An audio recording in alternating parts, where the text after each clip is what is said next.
Shalom. Shalom. Kita bersyukur pada Tuhan untuk kasih setia Tuhan, kebaikan Tuhan, pertolongan Tuhan, dan perlindungan Tuhan dalam hidup kita. Sehingga kita boleh melewatinya sampai pada hari ini. Dan kita boleh melihat bahwa dalam setiap kehidupan kita, kita selalu diajarkan bagaimana sebenarnya kita menjalani kehidupan kita. Dan bagaimana kita melihat kebenaran firman Tuhan menjadi cerminan di dalam kehidupan kita untuk kita melakoni kehidupan kita di keseharian kehidupan. Mari kita membuka Alkitab kita di dalam 1 Petrus pasal yang kelima. Ketika kita membaca bagian kebenaran firman Tuhan ini, maka kita mengingat kembali betapa luar biasanya seorang Rasul Petrus yang terus mengingatkan, mengajarkan, dan menasihati akan kehidupan orang-orang yang percaya.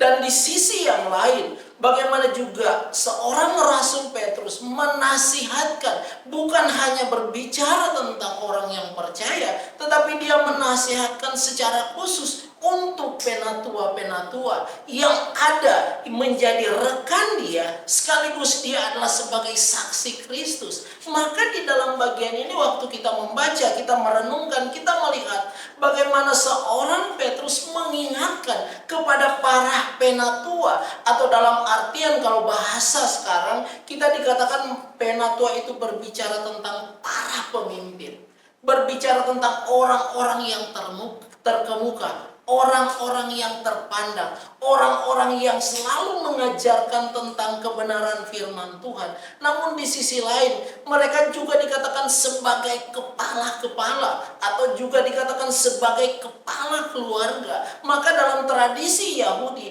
mereka sebagai penatua, mereka sebagai tua-tua atau sebagai orang tua, dan juga mereka sebagai tua-tua di dalam satu wilayah.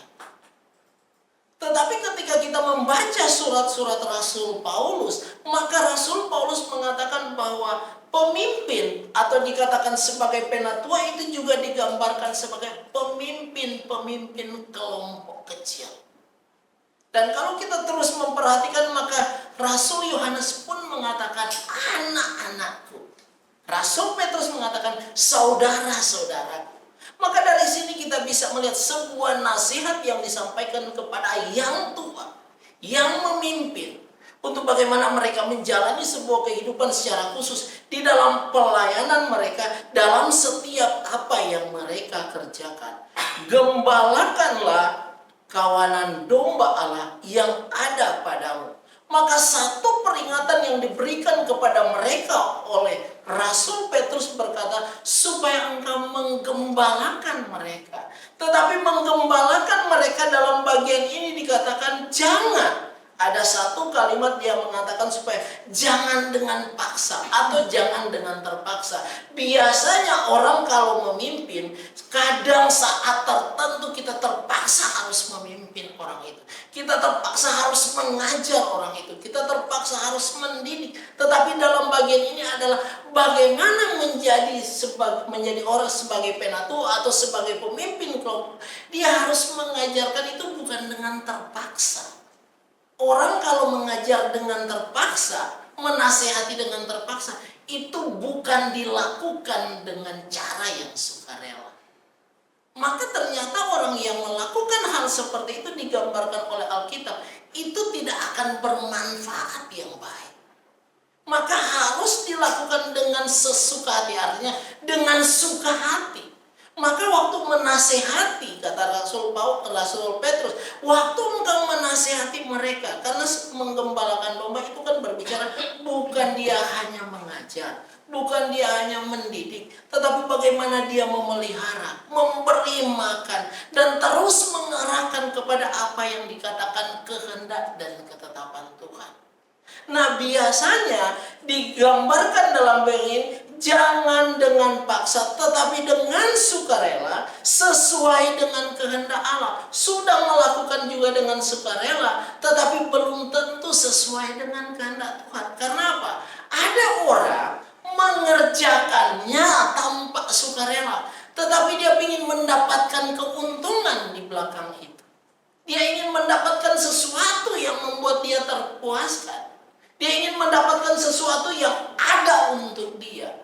Tetapi di sini dikatakan, kalau engkau menggembalakan domba-domba itu. Maka dikatakan dengan sukarela yang sesuai dengan kehendak Allah. Maka ini lagi mau menunjuk bahwa setiap apapun yang dikerjakan harus dilakukan dengan sukarela sesuai dengan kehendak Tuhan.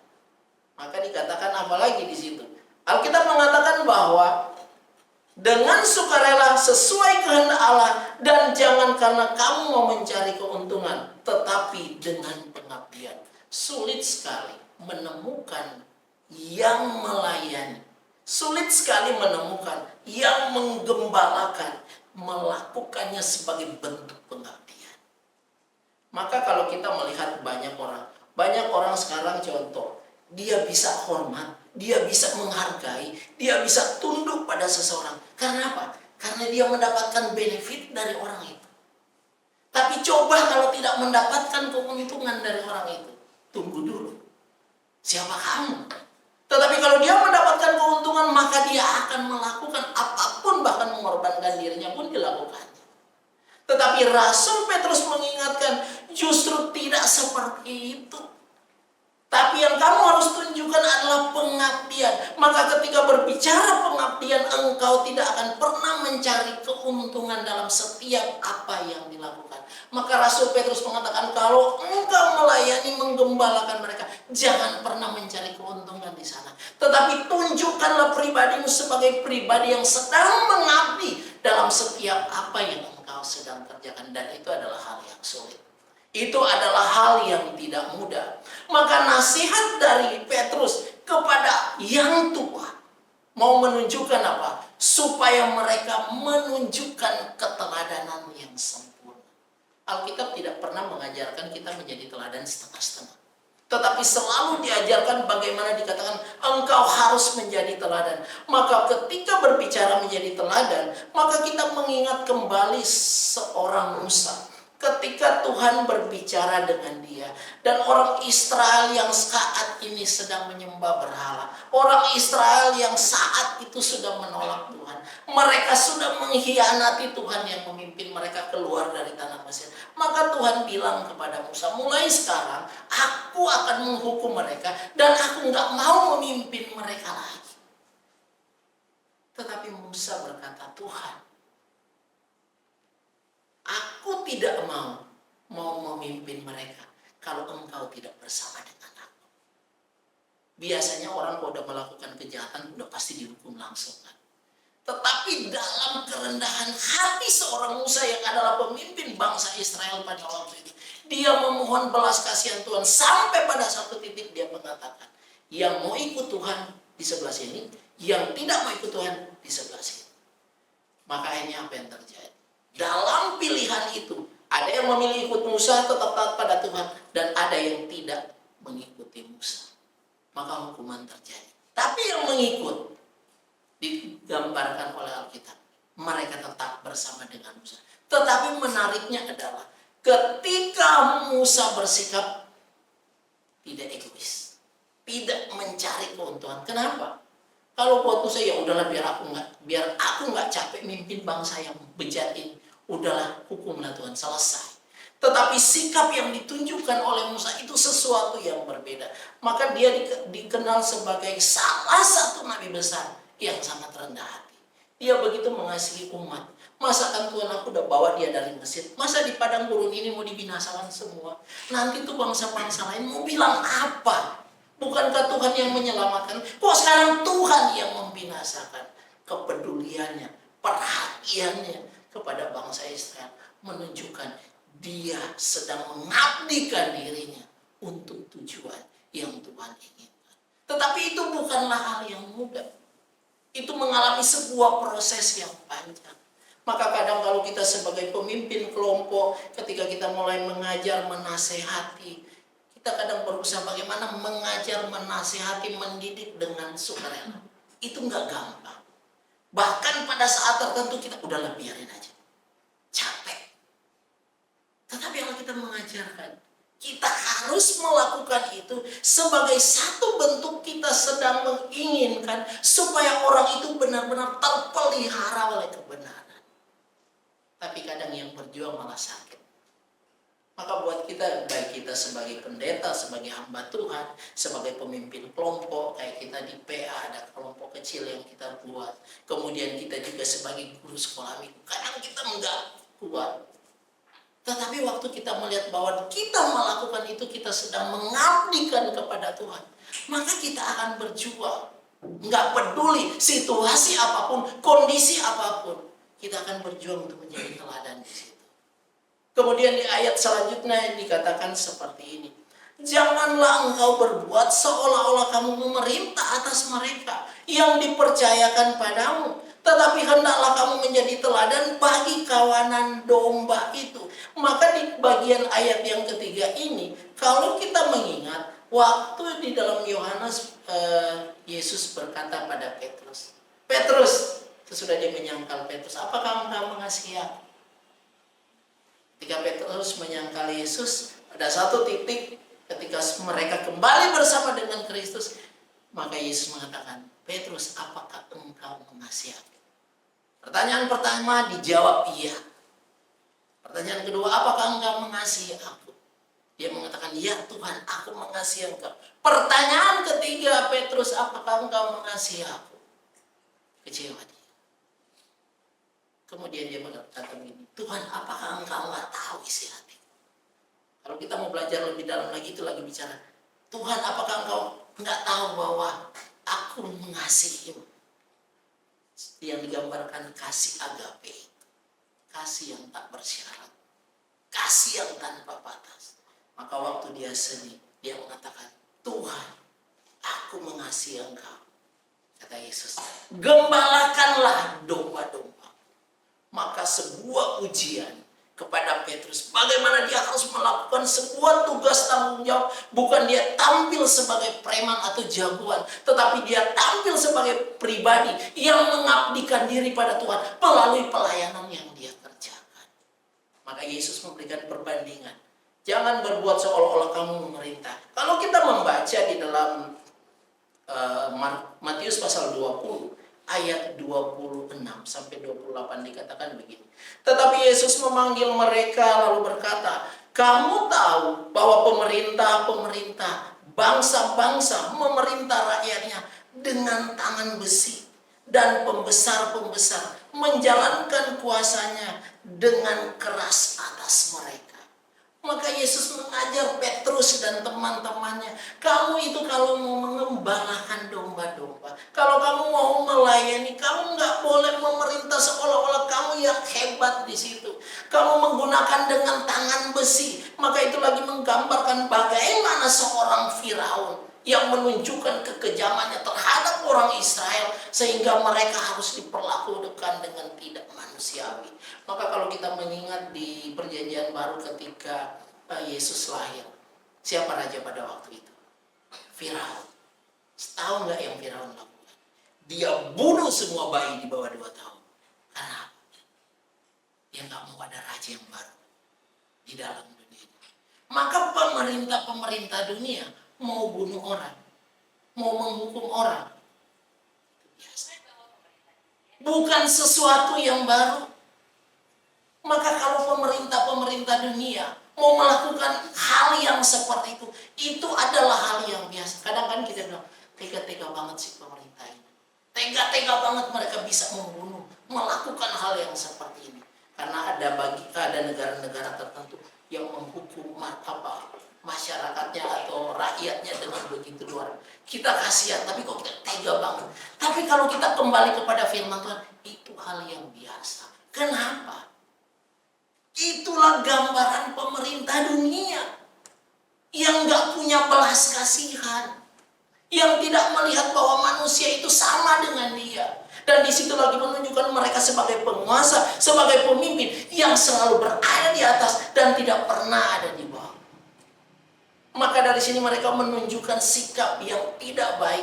Maka dikatakan, kamu Petrus, penatua, nggak boleh loh seperti itu. Menggembalakan, memimpin tidak dengan cara seperti yang kamu memerintah atas mereka dan kamu merasa kamu hebat. Enggak. Tapi kamu harus mengayomi mereka, mendidik mereka. Waktu kamu mengayomi, waktu kamu mendidik, ternyata kamu sedang belajar merendahkan diri di hadapan Tuhan. Karena apa? Secara emosi kadang kita nggak kuat, kita nggak mampu. Kita bisa istilahnya kalau bahasa kalau kesaksian dari Bu Siska, kalau nggak ada temannya, berapa teman yang ditonjok waktu kuliah. Karena masih di maklum lagi darah Manado kan, makan anjing, makan yang kelelawar, makan ular itu ganas. Maka kalau orang mau mancing kadang hati-hati. Tetapi hal-hal itu menjadi satu bentuk proses untuk sampai pada darah apa-apa. Tapi waktu mengatakan nggak apa-apa, kita ini geram, nggak kuat. Tapi kita belajar untuk tetap tunduk, nggak melakukan hal yang salah. Maka di sini mengingatkan kepada kita, jangan berbuat seolah-olah kamu memerintah atas mereka yang dipercayakan kepadamu, tetapi hendaklah kamu menjadi teladan bagi kawanan domba itu. Maka menjadi teladan yang seperti apa bagi orang-orang yang bersama dengan kamu? Dalam Matius pasal 20 dia katakan seperti ini. Sesudah dikatakan tangan besi dan pembesar-pembesar menjalankan kuasanya dengan keras atas mereka. Tidaklah demikian di antara kamu. Barang siapa ingin menjadi besar di antara kamu, hendaklah ia menjadi pelayanmu. Dan barang siapa ingin menjadi terkemuka di antara kamu, hendaklah ia menjadi hambamu. Sama seperti Anak Manusia datang bukan untuk dilayani, melainkan untuk melayani dan untuk memberikan nyawanya menjadi tebusan bagi mereka. Jadi waktu Petrus dan teman-temannya bersama dengan Yesus, Yesus sudah mengajarkan kepada mereka terlebih dahulu. Yesus sudah mengingatkan kepada mereka terlebih dahulu. Nah sekarang Petrus mengingatkan kepada orang-orang yang dipimpin oleh dia. Maka buat kita, ketika kita melihat bagian ini, bagaimana menjadi pemimpin tapi jadi pelayan. Menjadi pemimpin tadi menjadi hamba. Itu berlawanan dengan ajaran dunia. Mana ada pemimpinmu di bawah? Tidak ada. Pemimpin selalu di atas. Mana ada pemimpin mau diatur-atur? Tidak bisa, sulit. Tapi justru diajarkan seperti Anak Manusia, yaitu Yesus Kristus. Dia datang merendahkan diri, menebus dosa manusia dan menyelamatkan. Dia datang melayani, bukan untuk dilayani. Maka ungkapan ini lagi mau menunjukkan betapa luar biasanya tuntutan kebenaran firman Tuhan bagi setiap orang yang percaya untuk dapat merendahkan diri di hadapan Tuhan. Maka apapun yang kita kerjakan dan yang kita lakukan, jangan pernah kita merasa hebat. Tetapi apapun yang kita kerjakan dan yang kita lakukan, itu adalah pengabdian kita pada Tuhan. Bukan pada gereja, bukan pada yayasan, bukan pada sekolah dan sebagainya. Tetapi apa yang kita kerjakan, itu sebagai pertanggungjawaban kita sebagai orang percaya di hadapan Tuhan. Dan itu tuntutannya sempurna. Pak, boleh nggak setengah-setengah? Alkitab nggak ngajarin. Pak, boleh nggak hari ini mengabdi dengan serius? Besok nggak ada Alkitab ngajarin. Lalu bagaimana Pak? Ikuti apa firman Tuhan. Susah, ya udah nggak usah ikut, pergi aja. Buat apa ikut kalau setengah-setengah? Kata Tuhan, jangan suam-suam kuku. Kenapa? Nanti dimuntahkan. Maka dari sini betapa tidak mudahnya ketika Petrus menasihatkan orang-orang yang tua-tua itu untuk menjalani sebuah pekerjaan yang dikatakan melayani, bukan untuk dilayani. Keteladanan itu harus ditampilkan di dalam kehidupan keseharian. Itu yang pertama.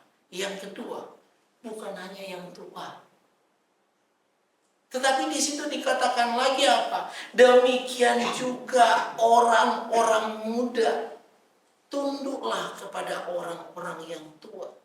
Kamu semua rendahkanlah dirimu seorang terhadap yang lain. Jadi kalau kita melihat bagian ini, sesudah Petrus menasihati yang tua, yang pemimpin, sekarang dia menasihati orang-orang yang muda. Untuk apa? Orang-orang muda ini untuk apa? Tunduk pada siapa? Tunduk pada ajaran dari tua-tua yang sedang mengabdikan dirinya kepada Tuhan. Tunduk pada ajaran yang benar. Tunduk pada setiap apa yang dikatakan. Maka menghargai, menghormati, itu menjadi gambaran bahwa kita sedang menunjukkan kita rendah hati di hadapan Tuhan. Tetapi kadang, siapa yang menghormat sama orang tuanya? Kita masih hormat sama orang tua? Masih, Pak. Kalau ada maunya, Pak. Kalau nggak diturutin, akan berbeda. Sikap hormat kita kepada orang tua seperti apa? Sikap hormatmu seperti engkau sedang berada di hadapan Tuhan. Sikap hormatmu kepada pemimpin-pemimpin seperti apa? Ketika engkau berhadapan dengan pemimpin-pemimpin yang melayani dengan kerendahan hati sebagai bentuk pengabdiannya kepada Tuhan, mari kita saling menghargai satu dengan yang lain. Mari kita menunjukkan bahwa nilai Kristiani yang kita tahu selama ini, yang kita pegang selama ini, yang kita dengar selama ini, yang ada dalam hati dan pikiran kita, mari kita kelola. Mengelolanya dengan cara yang baik untuk kita tampilkan di hadapan Tuhan bahwa kita sedang menunjukkan keteladanan itu. Tetapi jangan sampai kita sebagai anak-anak Tuhan justru keteladanan yang rusak yang kita tampilkan. Kalau firman Tuhan mengingatkan seperti ini mau menunjukkan baik tua baik muda, abdikan dirimu pada Tuhan, bukan pada manusia. Kalau kita belajar dari segi dunia, orang yang jahat, dia akan apa? Orang yang jahat, kalau ada orang jahat, ini anak buahnya. Selama anak buahnya ini terus berbuat baik pada bosnya ini, apa yang dilakukan oleh bosnya? Bosnya juga akan tetap menjaga bersama dia, memelihara dia. Tapi coba dia melawan, selesai. Hilang nilai. Nggak ada arti apa-apa. Maka buat kita sebagai anak-anak Tuhan, kita mengabdikan diri kepada Tuhan itu seperti apa? Kita mengabdikan diri kita sebagai pribadi, bukan hanya bicara aku percaya pada Tuhan, aku sudah melayani Tuhan, aku sudah memberitakan firman Tuhan, tetapi tunjukkanlah keteladanan hidup itu senantiasa. Memang merendahkan diri itu siapa yang mau sih? Kalau bahasa almarhum Pak Bigman, miskin aja sombong. Apalagi kaya. Itu bahasa-bahasa saudara. Orang yang gak punya apa-apa, ngomongnya aja dilanjut. Apalagi yang punya. Mana dia mau ngomong di bawah? Susah. Tapi ketika Alkitab mengajarkan Kristus yang ada di surga turun dalam dunia, di kemuliaan datang dalam kehinaan, di tempat yang hina, maka kita yang berdosa, yang sekarang sudah ditebus oleh darah Kristus, masa kita tetap sombong? Maka dia mengingatkan, sebab Allah menentang orang yang congkak, tetapi memberi anugerah kepada orang yang rendah hati. Dalam terjemahan lain dikatakan mengasihi orang yang rendah hati. Maka dari sini kita sedang belajar apa? Sedang belajar bahwa bagaimana kita menempatkan diri, mau kita yang tua, mau kita yang muda, sama-sama percaya kepada Tuhan. Abdikanlah diri kita pada Tuhan. Dan jangan cari keuntungan dalam dunia ini. Kita bukan lagi berbisnis ya. Kalau berbisnis wajar, kita cari keuntungan. Tapi apa bisnis kita dengan Tuhan? Bisnis Tuhan dalam dunia cuma satu, menyelamatkan kita. Selesai. Tebus dosa, selamatkan kita. Sekarang bisnis kita apa sebagai orang Kristen? Bisnis kita, Alkitab ajarkan, mari kita melayani Tuhan dengan kerendahan hati. Menjadi contoh, menjadi teladan. Itu memang tidak mudah. Tapi itu yang Tuhan ajarkan. Pak, sayang kamu, ya udah nggak usah. Karena firman Tuhan ngomong tuh jelas. Nggak dipotong-potong langsung. Allah menentang orang yang congkak. Berarti orang Tuhan tidak menyukai kamu. Baik kamu pena tua, baik kamu yang tua, mau yang muda. Hidupmu suka-suka kamu. Tuhan nggak suka. Bahkan di Amsal dikatakan apa? Kehancuran, apa? Kesombongan, keangkuhan itu adalah pintu kehancuran. Maka orang yang menunjukkan sikap yang seperti itu, siap-siap endingnya seperti apa. Tapi orang yang dikatakan tunduk, mengabdikan, merendahkan diri, itu menjadi sesuatu yang sangat bernilai dalam hidup. Maka dari sini kita bisa melihat dan kita bisa belajar bersama-sama. Sebab Allah menentang orang yang congkak, tetapi memberi anugerah kepada yang rendah hati. Karena itu, rendahkanlah dirimu di bawah tangan Tuhan, bukan manusia. Rendahkan diri di bawah tangan Tuhan itu yang kuat. Karena ternyata kalau manusia itu lemah, nggak ada kekuatan apa-apa. Tetapi seringkali kita suka apa? Merendahkan diri di hadapan manusia. Tampak baik, tampak bagus. Ingat, tangan manusia itu lemah. Nanti jatuh. Ingat Musa waktu lagi perang tuh orang Israel, harus ditopang. Oh Musa apa Yosua? Harus ditopang tangannya. Nggak kuat. Tapi kalau di bawah tangan Tuhan yang kuat, lagi mau menunjukkan, sekalipun engkau bahasa kasarnya sudah berada di bawah, mungkin kamu nggak dihargai, mungkin kamu nggak dihormati, karena engkau sedang mengerjakan pekerjaan yang baik. Tetapi kalau berada di bawah tangan Tuhan yang kuat, ada saatnya diangkat selesai. Persis seperti Yusuf. Di hadapan saudara-saudaranya, cukup engkau sampai di sumur. Jual aja, nggak ada arti kamu bagi kami. Tapi selama dia berada di bawah tangan Tuhan yang kuat, dan dia menjalani kesetiaannya pada Tuhan, cobaan, godaan nggak membuat dia menjadi lemah. Tapi cobaan, godaan, penjara sekalipun tetap membuat dia kuat. Sehingga apa? Pada saatnya Tuhan mengangkat dia. Nah, Petrus juga mengingatkan, kalau karena itu rendahkanlah dirimu di bawah tangan Tuhan yang kuat. Supaya apa? Supaya kamu ditinggikan. Jadi jelas sekali. Di bawah tangan Tuhan yang kuat sudah pasti dia akan mengangkat kita. Tapi jangan sampai sudah di bawah tangan Tuhan yang kuat, hidupmu nggak benar. Sombong angkuh. Nggak ada arti apa-apa. Maka kekuatan kehidupan orang yang percaya bukan hanya pada berkata aku percaya pada Tuhan. Tapi kekuatan kehidupan orang yang percaya terletak kepada pengabdian dan keteladanan yang diajarkan Kristus, yang sekarang dia teladankan pada sesama. Itu keindahan bagi kita yang percaya pada Tuhan. Maka dari sini kita bisa belajar bersama-sama bahwa nasihat yang disampaikan oleh Petrus, dia menasihati baik tua maupun muda. Artinya semua orang yang percaya harus terus dinasihati. Dan nasihat yang kita berikan bukan untuk mencari keuntungan, tapi kita sedang melakukan bersama-sama sebagai bentuk pengabdian diri kita kepada Tuhan. Dan yang kedua, dengan kita membaca bagian ini, waktu kita mengerjakan apapun yang kita kerjakan di hadapan Tuhan, biarlah kita mengerjakan dengan rendah hati di hadapan Tuhan. Karena keteladanan berbicara tentang pengabdian, berbicara tentang kerendahan hati. Maka itu menjadi apa? Kekuatan yang besar untuk kita jalani kehidupan kita. Biarlah firman Tuhan pada pagi hari ini boleh terus mengingatkan kita bahwa mari kita melayani Tuhan dengan segenap hati, karena Tuhan akan mengasihi dan memberkati orang-orang yang melayani dengan kerendahan hati di hadapannya. Tuhan memberkati.